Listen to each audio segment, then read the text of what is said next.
É hora de mais um Flávio Prado Entre Amigos no mundo corporativo, recebendo um homem que tem muita coisa para nos ensinar. Você que quer empreender, hoje uma oportunidade grande. Guarda esse link, porque nós vamos aprender muita coisa aqui juntos, eu junto, claro, né? Esse programa, para mim, é um aprendizado muito grande.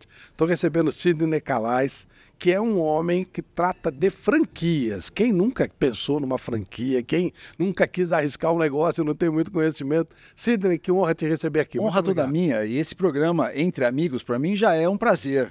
Ter um amigo como você, Flávio, muito obrigado. É uma coisa assim inusitada. Muito obrigado pelo prazer de estar aqui com você.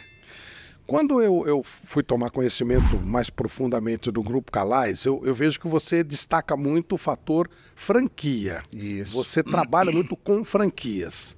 Você cria as franquias, você administra. Como é que funciona isso? Explica Vamos pra lá. gente. Tudo aconteceu quase que acidentalmente, né? Eu venho, né, de uma família, Flávio, contando a minha história lá do passado. Eu venho de uma família muito pobre. Meu pai era bancário.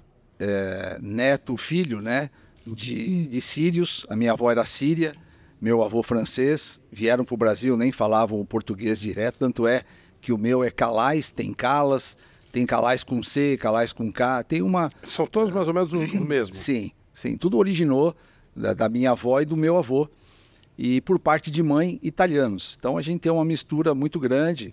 E eu vivi numa família muito pobre. A minha mãe era faxineira, meu pai bancário e contador. Naquela época chamava-se borrador. Tem guarda-livros. Guarda-livros, borrador. E eu lembro que eu ia com ele na 25 de março, onde tinha a maioria dos tios, né, dos primos, os primos, né, ficavam tudo na 25 de março. Lá tinha loja de tecido, de perfumes, de acessórios. Então, naquela época, 25 de março, era de sírios, né? E não hoje de chineses como é hoje, né? Então eu tive o primeiro contato com vendas, com comércio ali. Aquilo impregnou no meu sangue desde pequenininho, porque eu acompanhava meu pai e eu adorava. Quando ele falava que ia para 25 de março, eu queria ir junto, porque eu tinha lá meus 4, 5 anos de idade e eu lembro perfeitamente das lojas que meu pai atendia lá na 25 de março. E com 7 anos de idade, a gente vivia numa casa muito pobre no bairro da Moca. Eu sou da ZL também, sou da Zona Leste de São Paulo, nasci na Moca. Mais distante, lá da Penha. Da Penha. Eu nasci na Rua Oratório, né, na Moca, e numa casa muito pobre, nos fundos, um quarto para 6 pessoas, um banheiro fora e uma cozinha. E chovia mais dentro do que fora. E eu tinha sempre um propósito na minha vida. Com 7 anos de idade, a minha mãe pediu para mim comprar numa vendinha. Antigamente vendia-se picado, né? Então eu ia numa vendinha que tinha em frente e lá a gente comprava tudo a granel. Arroz, feijão, café, açúcar, que era pro dia, né? E levava a cadernetinha era a vendinha do seu chocolate. E chegou lá um dia, o chocolate foi para mim: menino, fala para tua mãe que o crédito dela acabou e não dá para mais comprar fiado porque ela tá me devendo. Aquilo, Flávio, caiu para mim como uma bomba no meu coração. Eu falei, caramba, como é que eu vou levar essa notícia para minha mãe hoje de que ela não pode comprar a comida que seria o nosso almoço, seria a nossa janta? Já nem levou naquele dia. Já não levei. Mas aquilo me deixou muito frustrado e eu com 7 anos de idade falei, não, eu preciso ajudar meu pai e minha mãe a sair dessa vida. Porque minha mãe, como faxineira, não que seja uma profissão que não seja boa, mas imagina assim, uma faxineira carregando 3 filhos junto com ela. Qual era a patroa que gostaria de ter 3 filhos, juntando com os filhos da pessoa que contratava o serviço, e aquela bagunça que criança não para, né?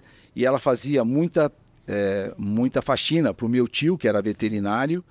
E eu lembro claramente que toda vez que chegava um cachorro lá, eu ficava alucinado, porque eu queria ir com ele aprender a fazer os tratamentos, né? Ele era veterinário, então fazia toda a parte de tratamento, e eu ajudava ele a segurar o cachorro, dar uma injeção, eu segurava para o cachorrinho, ficava brincando com o cachorro e ele fazia a cirurgia.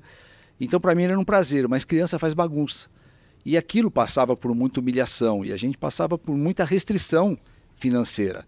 Eu lembro que na Rua da Moca tinha uma bombonière e vendia coco em pedaços assim, num pote, e antigamente vendia-se aos picados os cocos e eu não tinha dinheiro nem para comprar aquilo. Eu passava aquilo, para mim, era uma formiga passando numa doceria e não podendo entrar, né?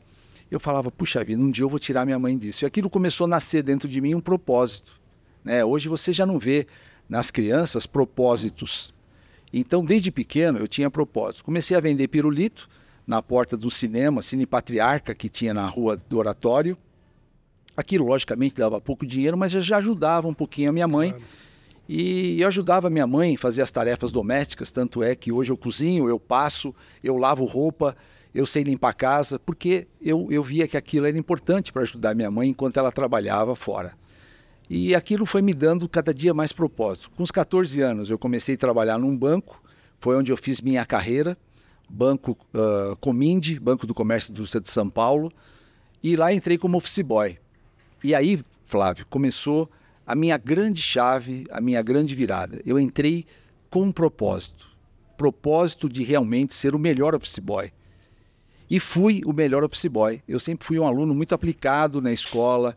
Eu não tenho uma inteligência fora do normal, então eu preciso estudar muito, né? Eu não sou um autodidata. Eu preciso aprender, eu gosto de aprender, mas eu preciso fixar naquilo que eu estou aprendendo. Então eu não tenho facilidade de aprender as coisas com facilidade como meus amigos tinham. Então eu estudava muito. O meu passatempo era em biblioteca, estudando, porque eu não tinha dinheiro para comprar livros. Então eu passava na biblioteca estudando, porque eu sabia onde eu queria chegar. E onde eu queria chegar era dar uma vida melhor para os meus pais, né? E além de tudo, meu pai tinha ainda um problema que ele gostava de jogar nos cavalos. Então o pouco que ele ganhava, perdia. E o dia que ele estava ganhando, ele apostava mais e perdia. Então ele sempre perdia, né? Eu falo que sempre jogador, ele muito mais perde do que ganha, né? Quem ganha só é quem está no projeto principal das apostas. Senão não existia cassino, não existia. Exatamente, senão não tem corrida de cavalo, né? Nada, né? Claro. E essa ilusão meu pai tinha, e isso atrapalhou muito a vida pessoal dele com a minha mãe. E foi assim que eu fui tendo o propósito de ajudá-los. Fiz uma carreira no banco, Flávio, em 8 anos eu saí de office boy, fui crescendo, fui estudando, sempre colégio público, sempre estudando muito, me esforçando muito. Eu era o office boy mais feliz que o banco tinha. Tudo que as secretárias me pediam, eu fazia com brilho nos olhos, eu fazia com gosto, eu fazia com dedicação. E assim, muitas vezes sem dinheiro para almoçar, sem dinheiro para comer, sem dinheiro para jantar. Porque depois do trabalho eu ia para a escola. E muitas vezes eu ia com o estômago vazio, sapato furado. Meu pai me ensinava que eu tinha que colocar uma palmilha quando chovia, porque molhava os pés. E aquilo foi me dando ânimo cada dia mais de ter propósito de ajudar meus pais a saírem daquela vida medíocre que eles viviam. E foi assim que eu fui construindo a minha formação profissional. Me formei em análise de sistemas durante o banco, fui crescendo, entrei na faculdade de administração de empresas, me formei em administrador de empresas e aquilo foi me dando certo crescimento no banco, porque o banco a gente fazia carreira antigamente, né? Não é que nem hoje a meninada fica lá 1 mês, 2 meses, 3 anos e vai embora. Não, a gente fazia carreira em banco. Eu trabalhei em banco, é isso? Né? A gente fazia carreira. E era um orgulho a gente fazer carreira. Aliás, meu primeiro presente de Natal eu ganhei do banco. A família Quartim Barbosa, que era a dona do banco, todo ano eles faziam um show no Ibirapuera e davam um brinquedo para todos os filhos de colaboradores. E foi meu primeiro presente que eu ganhei, foi do banco. Então aquilo tem uma gratidão muito grande por aquilo, né? E eu servi o banco durante 8 anos com muito carinho, com muita dedicação. Me formei em administração e saí como diretor de crédito imobiliário. E fui me aventurar, com 21 anos de idade, a ir para o mercado de empreendedorismo, né? Já no sangue, aquele negócio de empreender. E eu falei, eu já fiz no banco o que eu queria, conquistei o que eu queria, agora eu vou para a carreira solo ser empresário.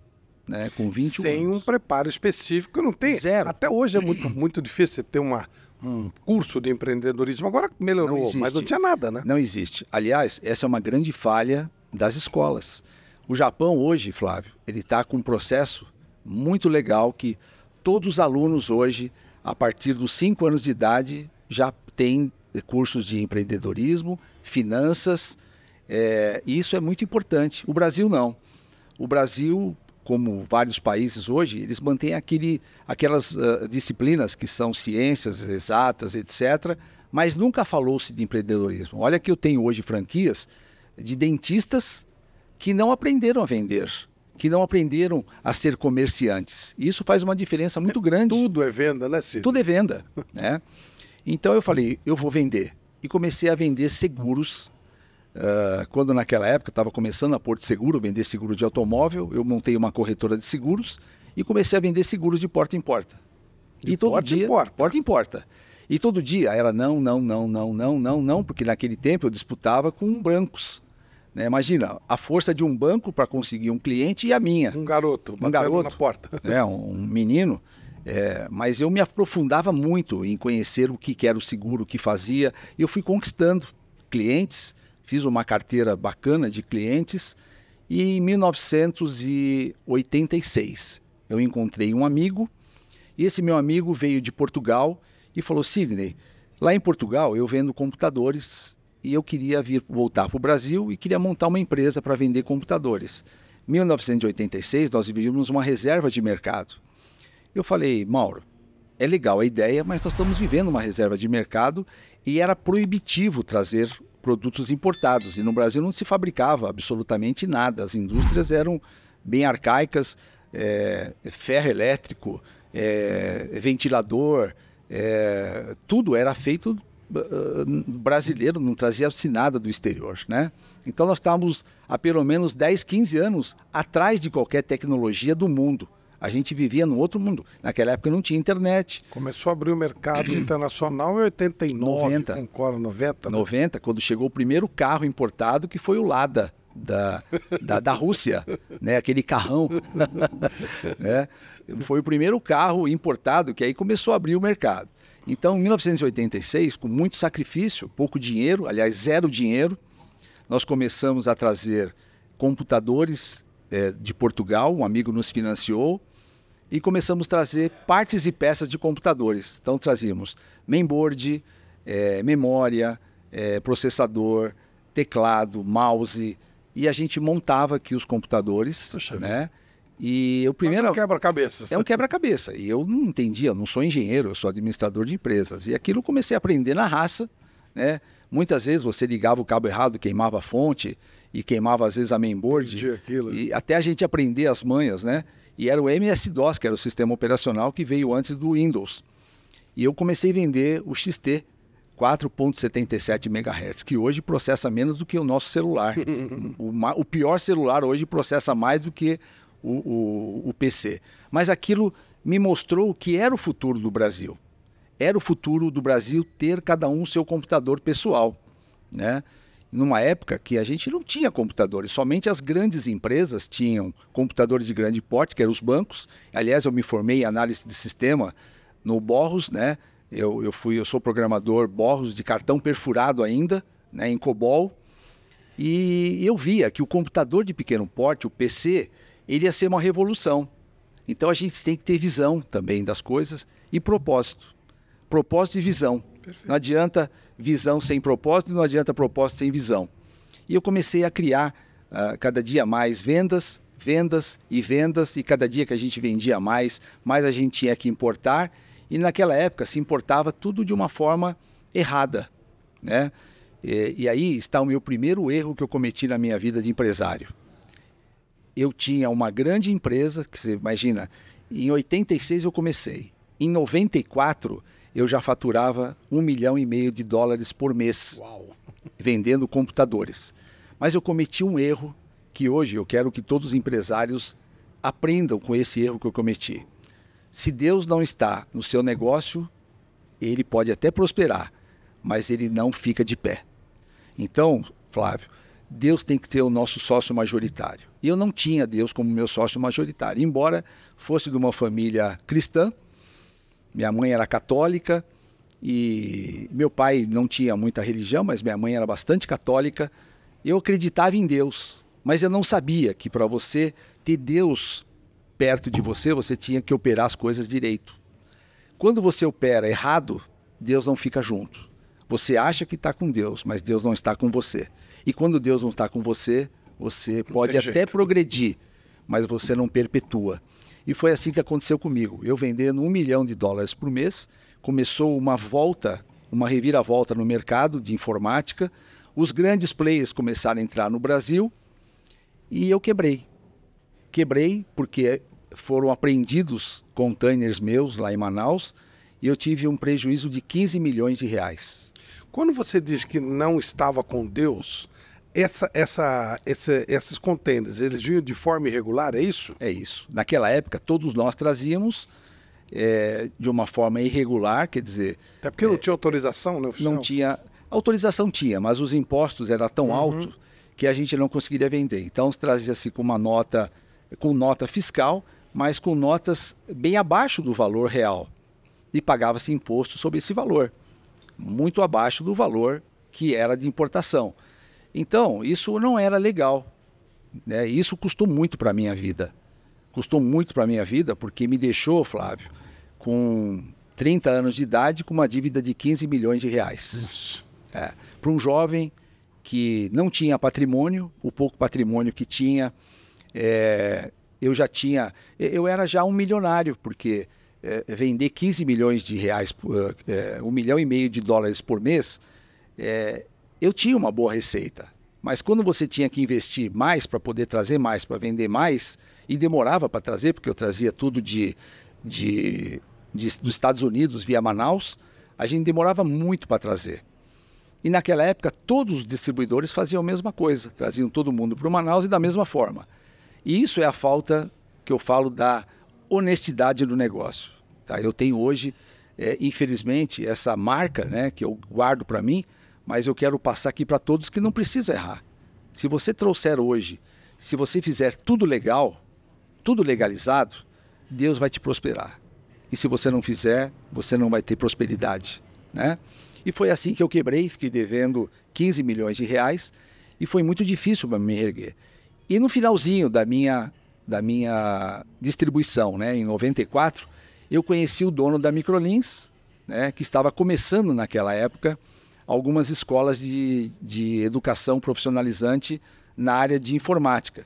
Porque as secretárias estavam saindo da datilografia e estavam indo para o computador. E você tinha que fazer curso de digitação, você tinha que aprender uma planilha, você tinha que aprender um Word, que naquela época tinha outro nome, porque nós não tínhamos ainda o Windows, né, nem o Office, eram planilhas ainda, Lotus 123, era um aplicativo que fazia as cartas. Então as secretárias tinham que aprender. E as escolas eram um bom começo. E a Microlins nasceu com essa finalidade. Eu comecei a vender computadores para esse sócio, né, para essa pessoa, e chegou uma determinada época que ele não conseguiu me pagar. Ele falou, Sidney, o único jeito de te pagar é você ficar com uma franquia minha aí em São Paulo. E naquela época eu não tinha quebrado ainda, né, em 94, eu estava ainda de pé, mas sabia que o mercado já estava dando uma... Você sente, né, que o mercado não estava como era, e esse foi meu segundo erro. Eu não me preparei para essas mudanças de mercado. Eu podia ter me estabelecido muito bem em Manaus, montado uma fábrica, ter trazido tudo direitinho, eu não teria quebrado. Mas não, a gente quis continuar fazendo do jeito que a gente fazia e achando que aquilo que a gente fazia estava dando certo e a gente não podia mudar. Então o empresário tem que sempre pensar nisso. Cuidado, que o mercado muda e se você não acompanhar, você vai ser um dinossauro que vai ser enterrado pela falta de mudança, né? E foi assim que eu conheci o sócio, o dono da Microlins, e ele falou, olha, o único jeito que tem para te pagar, porque ele começou a comprar computador de mim, não conseguiu me pagar, e ele falou, o único jeito de te pagar é você ficar com uma franquia da Microlins aqui em São Paulo. E era a primeira, né? Em São Paulo. Aqui em São Paulo. E algumas, as que começaram foram para o interior, por isso que chama-se Microlins, porque começou em Lins, né? Não sabia. E foi naquele interior que ele foi crescendo, tinha algumas poucas unidades que eu abastecia com os meus computadores. E comprava fiado de mim e tal. Numa época eu não consegui me pagar e eu fiquei com a primeira franquia de São Paulo. Mas não era o meu negócio principal. O meu negócio principal ainda era a revenda de computadores, distribuição de computadores. Como eu tinha facilidade de computadores, eu montei uma franquia e eu montei na Penha de França 792. Foi a nossa primeira franquia aqui de São Paulo da Microlins. E assim, não foi um negócio que eu imaginava, porque eu imaginava que a franquia fosse vir um negócio todo planejado, preparado, operacionalizado, e eu só ia colocar os moldes que a franqueadora me indicava. Mas não foi isso que aconteceu. Ela não tinha esse planejamento, mesmo porque o dono da Microlins também começou como professor e foi crescendo. À medida que foi crescendo, vendendo, e também passou por um problema sério que quebrou também. Ele tinha uma pequena distribuidora e quebrou, e nós quebramos juntos na mesma época. E eu falei, cara, a única coisa que eu tenho hoje, devendo 15 milhões de reais, é abraçar a Microlins de cabeça. E foi aí que eu me tornei sócio da Microlins e comecei a desenvolver a minha unidade do modelo que eu gostava. Do seu jeito. Do meu jeito. Coloquei lá um gerente, escrevia toda a manualização. Eu sempre fui de escrever como administrador de empresas. Comecei os processos serem escritos, porque antigamente vinha uma equipe de fora, fazia as macrocaptações no colégio, botava lá 100 alunos e 99 ia embora. Eu falava, não, isso para mim não serve.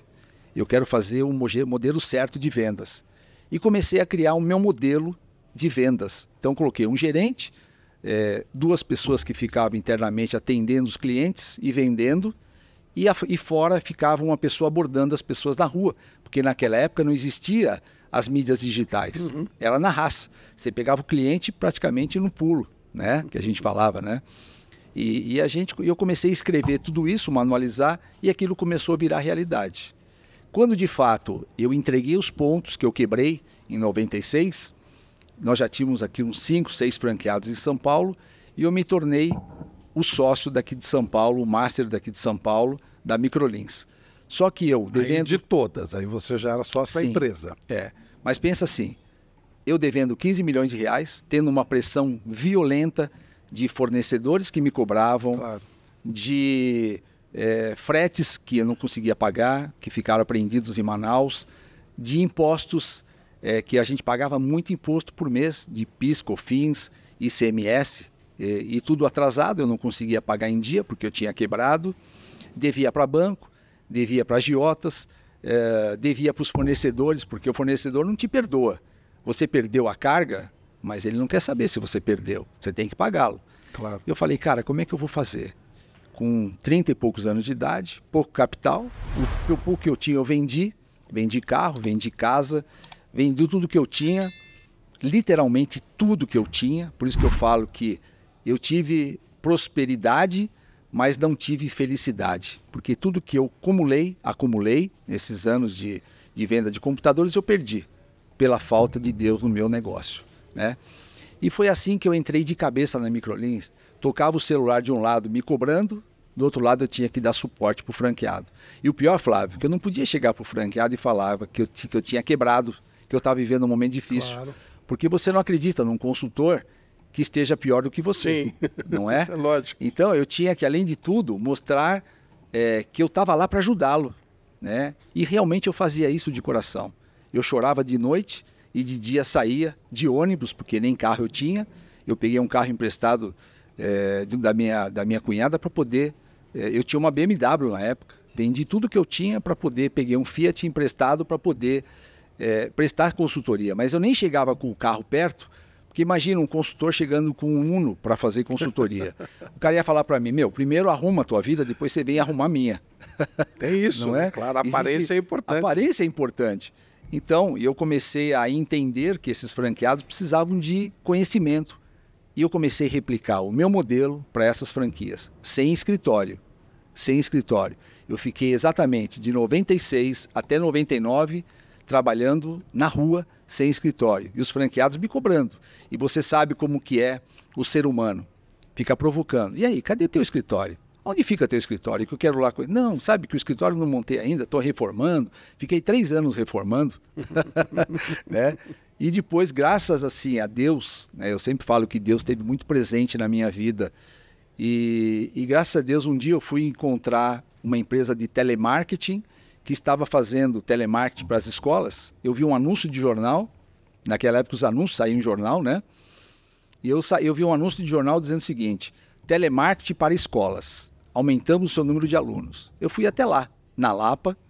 Cheguei lá, o dono, o Padovani, me atendeu muito bem. E chegou lá, eu vi que todos os móveis estavam embalados, né? Eu falei para ele, gostei do modelo dele, falei, vocês estão mudando daqui? Nós estamos indo para um espaço maior, porque aqui já ficou pequeno. Falei, o que vocês vão fazer com esse prédio? Aqui é alugado, e os móveis nós estamos vendendo todos. E todos os móveis tinham uma etiquetinha de preço. Tapete, cadeira, mesa, um escritório que eu sonhei para a minha vida inteira, né? Na Rua Tomé de Souza, 120. Chegou lá, cara, eu falei, o dono do imóvel consegue alugar para mim, será? Ele falou, olha, eu pago aqui hoje R$3.000 por mês, mas fala com ele, é um cara legal, ele mora em Goiânia.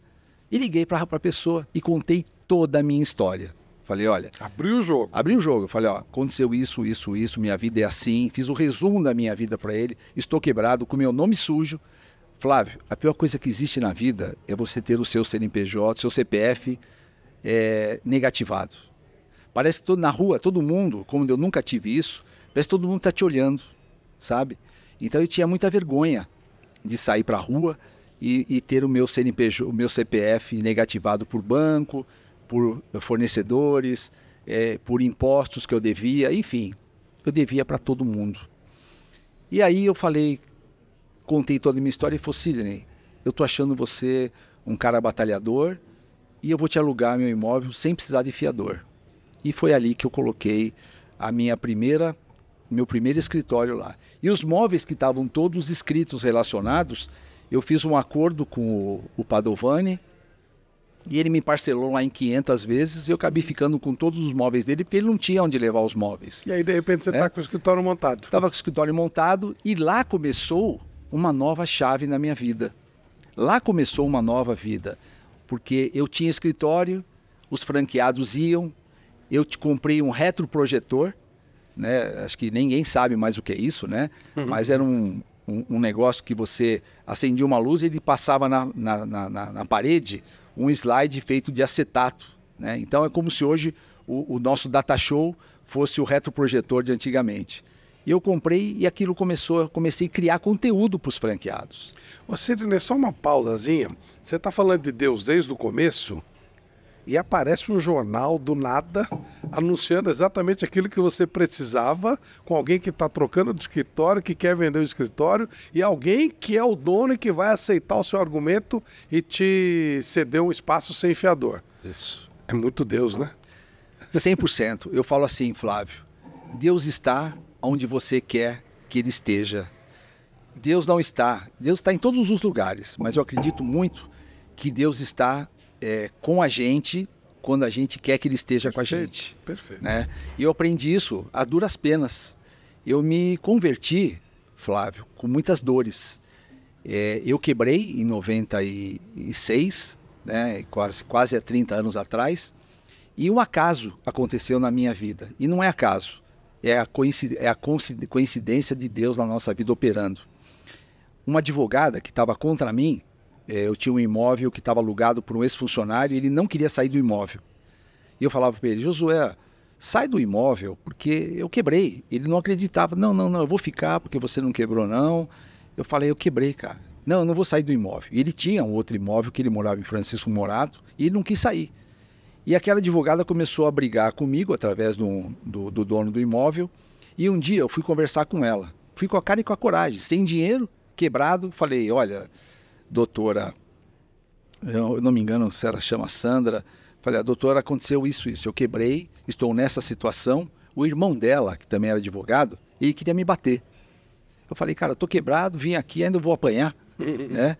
E eu falei, não, cara. Ela falou, Sidney, deixa eu conversar com você. Eu falei, claro. Ela falou, vou te dar um conselho.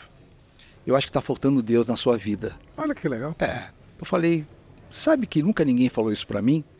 Ela falou assim, eu vou te dar um lugar que você deve frequentar, porque lá você vai encontrar o que é de fato Deus. Eu falei, tá aí, que lugar que é esse? Ela falou, é uma igreja evangélica chamada Quadrangular, que fica na Praça Olavo Bilac, número 90, lá na Barra Funda. Eu falei, crente? Aqueles que ficam andando com Bíblia embaixo do braço? Não, isso não é para mim, né? E saí e aquilo lá passou, né? E um dia, Flávio, eu acordei muito triste, né? Com aquela sensação de derrota, sabe? Porque assim, você dever 15 milhões de reais, você está no fundo do poço, claro, né? Mas assim, no fundo do poço, e você não consegue enxergar nada que te olhe para cima e se fala, vai dar certo. Não tinha uma luz, né? Porque as poucas franquias que eu cuidava, pagavam royalties mínimo, e esse dinheiro caía na conta ainda do meu sócio e esvaziava, porque ele também estava quebrado.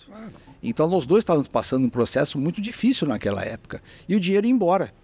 Então a gente passava o mês esperando um mês chegar para poder receber alguma coisinha. E aí era a mesma coisa. Um dia eu acordei, eu falei, não, cara, eu vou dar um fim na minha vida, mas eu já estava com 2 filhos. Nossa. Né? Eu falei, eu vou dar um fim na minha vida porque eu acho que eu não sirvo para nada aqui nesse mundo. E bateu na minha mente a Praça Olavo Bilac 90. Naquela época não tinha Waze, eu fui perguntando, cheguei na Praça Olavo Bilac, estava um movimento muito grande lá na praça naquele dia. E naquele dia eu entrei lá e perguntei lá para o porteiro, eu vi o movimento, falei, está tendo algum evento aqui? Ele falou, hoje nós estamos tendo reunião de pastores aqui. Eu falei, puxa, eu precisava falar com um padre aqui. Ele falou, não, aqui não é padre, aqui é pastor. Eu falei, então, mas eu posso falar com o pastor? Ele falou, hoje é impossível, porque nós estamos tendo um congresso e não vai dar para você falar com ninguém. Eu falei, poxa vida, cara, mas eu precisava tanto. Aí contei um pouquinho da minha história para ele, sensibilizou e me levou para falar com o pastor Walter. E o pastor Walter me levou numa salinha com muita bondade que ele tinha no coração. E pela primeira vez da minha vida ele abriu a Bíblia e me leu um texto, Isaías 40, 29. Né? E dizia que a gente não pode fraquejar, que Deus dá força para aqueles que buscam, Ele dá poder para aquele que tem vontade de crescer, e Ele te vai fazer voar como a águia. Né? E eu nunca mais esqueci desse capítulo da Bíblia. E comecei a ir toda quarta-feira na igreja. E aquilo foi me dando força, foi mudando a minha história, e aquilo começou a entrar Deus dentro do meu coração. Porque eu achava que eu tinha essa inteligência espiritual, que eu falo que isso chama-se inteligência espiritual. Né? A gente fala muito inteligência emocional, mas o que nós temos hoje, cada um de nós, é inteligência espiritual. É aquilo que Deus nos concede que a gente às vezes não consegue colocar para fora. A gente não consegue fazer o bem para ninguém. E aquilo foi me dando força, e as microlins começaram a crescer naquele meu escritório. Em 2000, eu descobri que o netinho de Paula estava saindo do SBT, que ele fazia um programa com o Gugu, chamado A Princesa e o Plebeu, e estava indo para a Record, fazer um programa dele chamado Domingo da Gente. E eu vi a Microlins dentro do programa dele. Eu sonhei com aquilo um dia. Eu fui atrás do empresário dele, que é o Souza, da Consumídia, que hoje é um grande amigo, que mudou a história da Microlins fazendo isso. Eu fui atrás dele e ele nos concedeu a chance de estar no programa dele, mesmo sem ter dinheiro. E aquilo nós ficamos, Flávio, no programa do Netinho, que era todo domingo na Record, começava às 11 e até 1 da tarde, e a gente participava doando bolsas de estudo. Depois começamos a doar carro, doava moto, doava tudo que possível, e acabamos doando casas. Entramos no programa do Gugu, um Domingo Legal, e aí, cara, batia pau a pau com o Faustão. 30 milhões de pessoas assistindo o programa todo domingo, e a Microlins presente. Então a Microlins começou a crescer, começou a ter notoriedade, os alunos começaram a reconhecer que a Microlins era uma empresa socialmente correta, e aquilo foi crescendo, o número de franquias foi aumentando.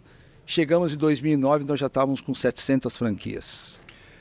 Olha, tem coisas que não tem explicação. Você está comigo, é uma honra, uma alegria. A gente teve uma necessidade, uma troca de um convidado. Você nos deu a gentileza de vir. Imagina. Você sabe quem virá hoje aqui? Não. Netinho de Paulo. Não diga. Aliás, eu vou te falar uma coisa. O Netinho, ele fez a grande diferença na vida da Microlins. E todo mundo achava que ele era o nosso sócio. De tanto que a gente simpatizou com ele. Aliás, eu era o único doador que a Margarete, a Marga, que era a produtora do programa dele na Record, me dava a chance de falar. Pergunta pro Netinho, né, o carinho que esse cara tinha com a Microlins, comigo pessoalmente, né? E a gente ficou muito amigo além de tudo. Pelo que você está dizendo, ele mudou a sua vida. Essa generosidade dentro do programa dele mudou a sua vida. Na verdade, o Souza, né, que acreditou em mim, quando até os franqueados duvidavam que o programa podia ser um sucesso, né? E o programa Domingo da Gente mudou a nossa vida. E nós ficamos 6 anos junto com ele, 6 anos, todo domingo eu ia na televisão e a gente gravava, se não me engano, acho que de segunda-feira. E assim, era um show. Ele é um showman. O Netinho, talvez assim, olha, na minha opinião pessoal, é o melhor apresentador de televisão que a gente tem. É uma pena esse cara não estar na televisão hoje, porque ele é um carismático assim, ele tem um carisma tão grande, tão grande, tão grande, que ele hoje tinha que estar nos programas de domingo de qualquer emissora de TV. Eu fico muito... Essas coincidências, assim, elas me assustam um pouco, sabe?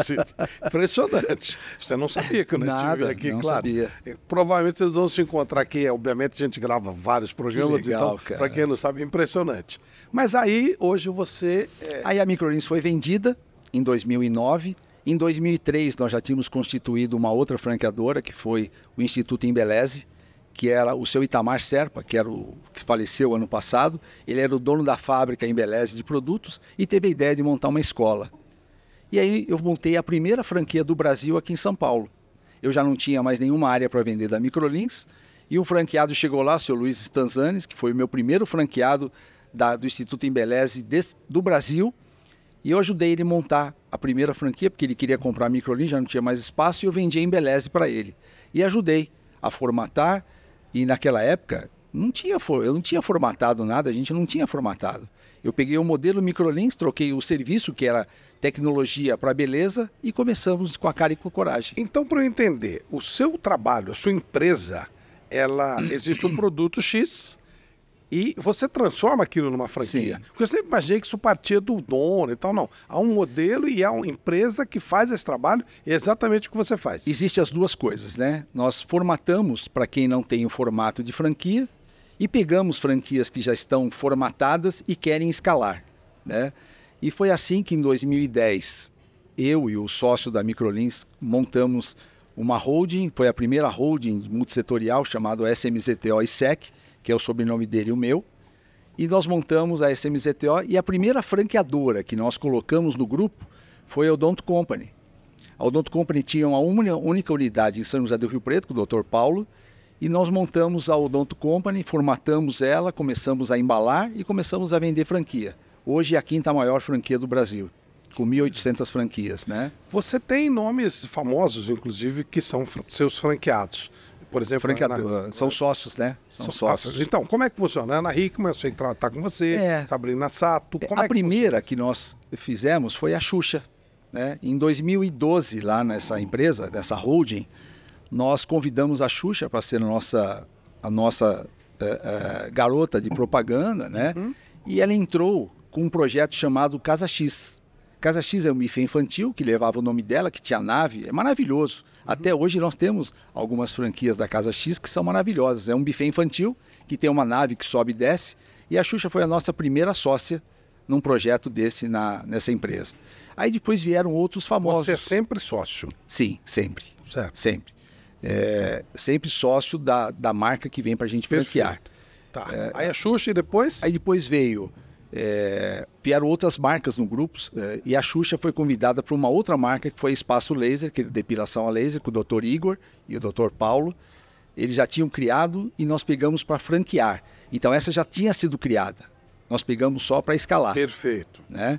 Então são modelos diferentes. Uma nós começamos do zero, outra já veio pronta e começamos a escalar.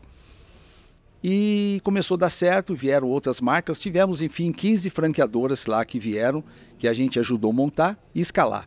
O Gustavo Kirchner foi um deles com um projeto de inglês chamado Life USA. Life USA. Em 2016, eu vendi as minhas cotas dessa empresa e montei a minha holding de franquias. Eu estava completando 60 anos de idade, Flávio, e eu falei, eu quero deixar um legado para os meus filhos. E o meu nome, eu sempre trabalhei muito com operações, eu era um cara de frente mesmo, eu não era na época eu era vice-presidente, eu não era vice-presidente de gabinete, meu sócio cuidava mais de parte estratégica, eu cuidava mais da parte de operações. E eu ia para frente, eu conhecia todos os projetos, todos os negócios, cada um deles eu conhecia profundamente. Nós tínhamos 5 restaurantes, que era o L'Entrecôte de Paris, Mexerica, Rei do Picadinho, Yakisoba Factory e o Donas. E eu ia para todas as frentes, eu conhecia todas, fora as que chegavam para nós, que eu tinha que conhecer para ver se era replicável. Até hoje eu faço isso, porque nem tudo é replicável. Claro. Né? Então você tem que ter muita responsabilidade sobre o que você vai franquear.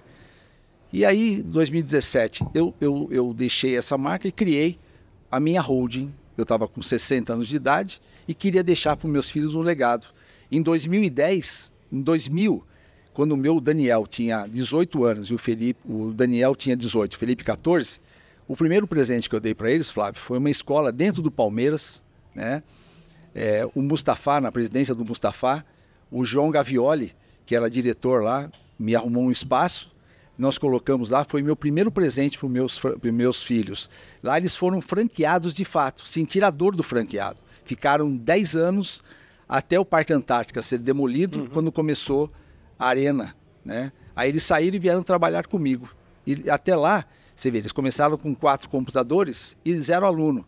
Quando eles saíram, depois de 10 anos, já tinham mais de 1.000 alunos, né? Então eles davam curso de inglês, curso de informática, etc., na Microlins.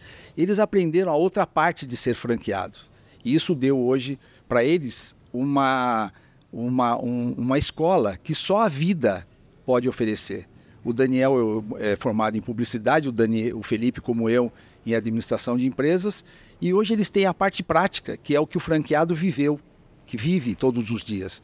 E eles resolveram serem meus sócios com um prazer enorme, porque ter teus filhos trabalhando junto com você é uma dádiva de Deus, sabe?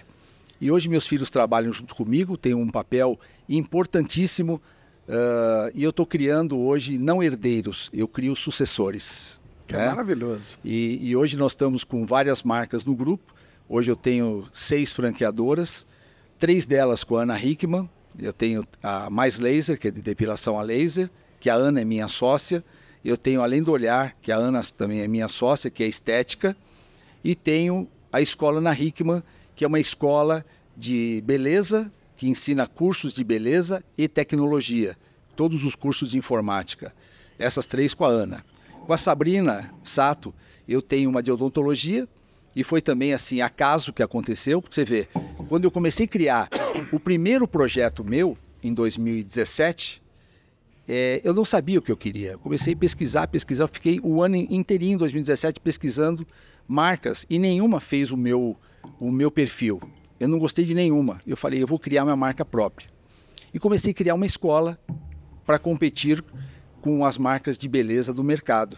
Só que eu queria uma escola diferente, que tivesse um modelo diferente, um projeto arquitetônico diferente, e comecei a criar todo o plano arquitetônico, todos os manuais, apostilas. Fiquei um ano inteirinho praticando isso. Só que a escola não tinha nome. E um dia, Flávio, eu orei muito e veio um nome na minha cabeça. Ana Hickman. Eu falei, Ana Hickman. Só tinha um problema. Eu não conhecia ela. Eu não a conhecia. Claro. Cheguei para um amigo meu, falei, cara, eu tenho um projeto de escola assim, assim, assim, que vai mudar a vida de muita gente. Imagina, uma pessoa que não tem, que tem pouco conhecimento acadêmico se tornar uma cabeleireira, uma maquiadora, Sim. um barbeiro, um maquiador. Eu falava, isso faz sentido. Esse projeto foi para a Ana gostou. Depois de muita negociação, que ela queria entender realmente o que eu tinha, Claro. Contei toda a minha história para ela mais uma vez, abri o coração e ela me apoiou, né? E poucas pessoas apoiavam, porque imagina, né? Um cara que tem uma história de dívidas de 15 milhões de reais, é claro que nessa época eu já tinha superado tudo isso, graças à Microlins, né? Eu já tinha superado tudo isso e graças a outras marcas que nós tínhamos criado. E nessa época eu estava muito melhor, mas eu contei toda a minha história para ela e nós nos tornamos sócios e foi a primeira vez que ela teve sociedade fora da família. Para eu entender, então, você hoje, né? Você pega, por exemplo, você falou, a Sabrina Sato, ela é sua sócia numa franquia odontológica. Isso. Como é que você cria essa? Porque tem lógica na Hickman, beleza e tal, ok. Sim. Mas por que a Sabrina Sato é sócia da odontologia? É uma outra história que é Deus na vida da gente, de novo. Eu estava montando a minha holding, aí um amigo meu da Record, diretor da Record, o Xisco, ele chegou para mim e falou, Sidney, eu tenho um amigo que é dentista e ele sabe que você montou a Odonto Company, que você saiu, e ele quer montar uma franqueadora de odontologia de alto padrão. de padrão bacana. E eu estou falando que você é um cara legal para isso. E esse cara veio me conhecer, Dr. Felipe Abreu. Tive o prazer de conhecer um menino, ele é super jovem, mas com uma vontade imensa de montar uma franqueadora. E falou que ele queria um modelo que fosse um modelo de vários serviços, né? De dentística, de harmonização orofacial, e um modelo mais top. E ele falou, Sidney, eu quero montar isso porque a minha cunhada está me apoiando nesse projeto. Eu falei, cara, eu não posso agora, porque eu acabei de montar 2 novas franqueadoras agora e eu tenho pouco capital e pouca mão, né, para tocar. Ele falou, não, mas tem que ser agora porque a minha cunhada está me apoiando e eu preciso que dê certo isso. Eu falei, tá, quem é a sua cunhada? Ele falou, a Sabrina Sato. Eu falei, então vamos começar já. E foi lá em 2018 que nós começamos a desenvolver todo o projeto, né?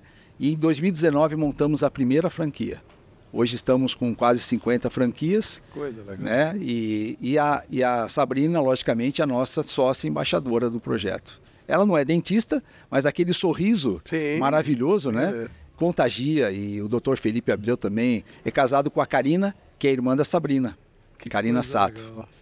Olha, Sidney, é muito bonito isso tudo que você contou pra gente, esse trabalho que você faz, porque você é um ampliador de trabalhos das pessoas. Sim. E aí talvez a sua missão, aquela que Deus queria passar para você, era exatamente a abertura de trabalho. Cada franquia que você abre, são várias pessoas trabalhando, são várias pessoas sendo preparadas para trabalhar, enfim, você está fazendo o globo de Deus girar, porque isso é muito importante. É verdade. Só tem um segredo em tudo isso, sabe, Flávio? Como a gente não tem o poder na mão, como Deus tem, o franqueado tem que fazer a parte dele. Ah, sem dúvida. Então muita gente compra a franquia, isso é importante quem está nos assistindo hoje, compra uma franquia achando que vai ficar em casa e alguém vai dirigir a franquia para ele, um gerente que ganha R$2.000 por mês, e aquilo já está fadado ao insucesso. Claro. Por quê? O que faz hoje o negócio ser rentável é o cara botar o coração, ele tem que botar o coração no negócio, barriga no balcão e muita ousadia. Ele tem que ter ousadia. Aquela ousadia que poucos empresários no mundo têm. E se não tiver ousadia, você acaba escutando notícias ruins, que hoje nós estamos vivendo um caos no nosso país e no mundo, né? Nós estamos vivendo um caos político, um caos ético, né? Olha o que está acontecendo no nosso país, né? Olha o que está acontecendo no mundo, as guerras, os problemas. Se a gente ficar escutando isso, a gente não sai de casa, a gente não empreende, a gente não contrata, a gente não sai do lugar, a gente fica o dia inteiro chorando. Então, o que é preciso fazer? O empresário tem que acreditar que a chave do sucesso não está na minha mão como franqueador. Eu sou simplesmente uma ferramenta, mas a chave está na mão dele para ele virar o sucesso. Perfeito. Os nossos avós já diziam, o boi só engorda no olhar do dono. E essa é a frase mais certa que a gente pode aplicar em tudo quanto é negócio. Se você não tiver o coração e o controle na mão, porque hoje o nosso negócio vive de pessoas e processos. E eu sempre falo, o Flávio, que uma empresa só tem 2 departamentos, vendas e apoio a vendas. Então você precisa ser vendedor. Porque se você não tiver vendas, você pode ter o melhor ponto comercial, você pode ter um restaurante maravilhoso como esse que nós estamos hoje, né? Se você não tem vendas, você não tem nada, porque o cliente vem pelas vendas. Perfeito. Então o franqueado tem que aprender a vender, ele tem que aprender a ser ousado. E se ele não sabe vender, ele tem que pegar alguém que supra essa necessidade dele, mas que ele acompanhe de perto, não adianta de longe. Até hoje, Flávio, eu estou com 67 anos de idade, podia muito bem estar aposentado depois de toda a história que eu construí, mas eu estou lá porque eu sou o primeiro a chegar e o último a sair, porque eu ponho meu coração todo dia no negócio, e é isso que prospera. Eu não olho para a última linha, eu olho sempre para o propósito, e o propósito é que faz a gente ganhar dinheiro, não é a última linha do lucro líquido que eu fico olhando todo dia. O que faz você ganhar dinheiro é felicidade. Você pode ter o pior negócio do mundo, mas se você é feliz com o que você faz, você vai ter sucesso. Agora, o contrário é verdadeiro. Aquelas pessoas que já passaram por mim, mais de 3.000 franqueados nesses meus 30 anos, estou completando 30 anos esse ano de franquia, já passaram mais de 3.000. 10% ficam para trás. Isso é uma estatística muito menor do que tem no mercado, que em 5 anos, 75% das empresas fecham. No franchising é 15%, né? Mas quebra também. Por quê? Porque o franqueado, ele não coloca o coração e a alma dele no negócio. Ele espera que a franqueadora faça tudo por ele. E não é isso a vida. A vida é, nós entregamos o negócio formatado que você precisa pilotar. Eu te dou uma Ferrari que você tem que ser o piloto. Perfeito. E se você não tiver firmeza no volante, você vai bater no guarda-reio. Ferrari bate também, claro. Bate também. Sidney, muito obrigado. Obrigado pelos ensinamentos, obrigado pela sua gentileza. Parabéns por esse sucesso maravilhoso e por contar essa sua história que é tão bonita, lá de baixo até aqui em cima, que é um exemplo para muita gente. Flávio, demais, foi uma honra te conhecer. Muito obrigado. E olha, a honra é toda minha, porque você é um ícone da televisão, no esporte, e o esporte é saúde, o esporte é religiosidade acima de tudo, é fé, é crença, né? Eu acho que você coloca muito isso para o povo brasileiro. O brasileiro precisa voltar a ter essa vontade de poder assistir um jogo, de poder ir num estádio com segurança, né? E você propaga muito isso, Flávio. Parabéns pelo teu programa Entre Amigos e é um prazer ser teu amigo e do Renê, que nos trouxe até aqui. Renê Simões, querido, que em breve estará conosco também. Obrigado, Renê. Que Deus abençoe. Deus lhe pague, que siga abençoando a todos nós. Amém. E, de novo, ele mostrou que o caminho sempre liga as pessoas do bem. Amém. Renê Simões nos apresentou para que no dia seguinte você encontrasse a pessoa que foi a primeira a acreditar efetivamente no seu projeto. Daqui a pouco o netinho de Paula está aí. Muito obrigado. Muito obrigado, gente. Valeu.